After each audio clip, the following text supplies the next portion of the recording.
Hello everyone, welcome to our channel Isc Steno. We are starting the passage at speed of 110 words per minute. Start. Sir, we in Parliament are being asked to endorse the proclamation. At the same time, we have not been furnished with the report which the Governor had sent to the President. Now, how can we give our verdict on a matter of such importance until and unless all the material facts warranting the proclamation under Article 356 of the Constitution are placed before us? Yesterday, the the Home Minister said that this report contained only certain facts and figures with regard to the party positions in the dissolved Andhra Assembly. In that case, what is the objection to placing that report before us? It would not give us anything particularly new except certain arrangement of figures made by the Governor of Andhra with a view to advising the President as to the course he should take. We submit that his report contains something else. It was the duty of the government to place the entire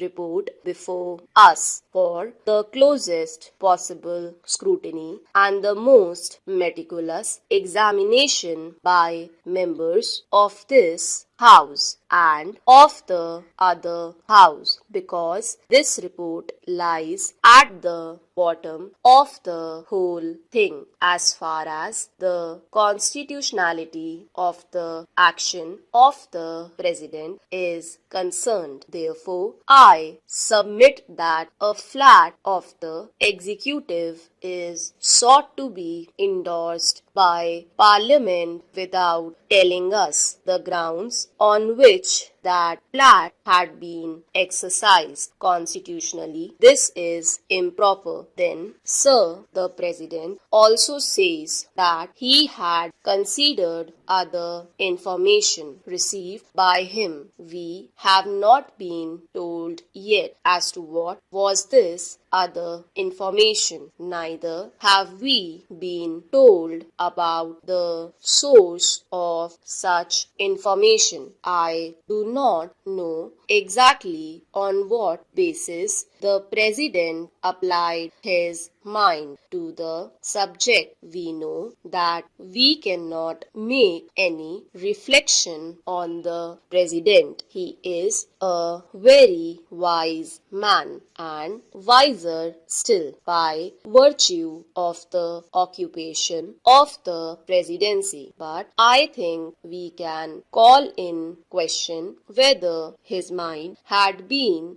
rightly applied in a matter of such great importance and national concern. Our contention is that the President has not been in a position to apply his mind fairly and squarely to this subject, because the report which had been submitted to him had been perverse, distorted, and false. Our contention also is that the other reports which had been submitted to him are not fully objective and truthful. This we are in a position to say all the more because if the case for the government was so foolproof, Dr. Kadju would have been the last person to withhold his report from us. I think that something is wrong in the reports, and maybe the members of this House, having looked at the reports, would have discovered certain facts which do not go to justify the case that the government has sought to make out in support of the proclamation. Apprehending such a possibility, I think Dr. Kadju had thought it wise to withhold this report from the House. Having done it, he asks us to endorse almost blindfold a measure which is described as undemocratic even by certain members of the Congress party. Many constitutional points have been touched. It has been sought to be made out in this House that this is the best democratic step that the government could take. We say this is not at all a democratic step which has been taken. We are supposed to have a parliamentary system. We must have our own conventions. We have got our own constitution, but we are told time and again in this house and in the other house that there are the British constitution and their parliamentary practice which one should imitate. Now imagine a situation of this sort in England.